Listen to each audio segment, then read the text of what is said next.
अस्सलाम वालेकुम नाज़रीन, मैं हूं सलवा हसनैन और आप देख रहे हैं पंजाब की आवाज़ न्यूज़। आइए नज़र डालते हैं आज की अहम खबरों पर।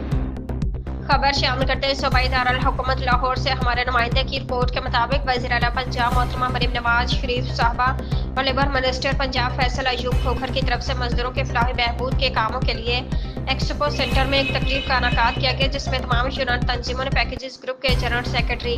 मोहतरम शेख मोहसिन अलियास के हमरा शिरकत की। इस मौका पर CBA यूनान रजिस्टर्ड के अहदेदारान, जिसमें पैकेजेस ग्रुप के सदर कैसर नवाज, नज़र हुसैन बाजवा, अरशद बैग, हाजी मुस्तफ़ा, मियाँ फयाज,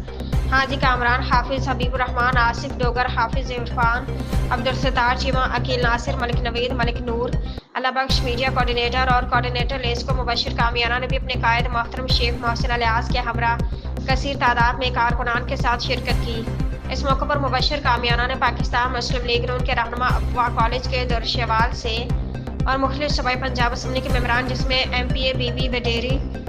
MPA इमरान जावेद, MPA चौधरी शहबाज और Chaudhry Shahzad Nazir Sandhu, advocate Punjab transport company के साथ भी मुलाकात की।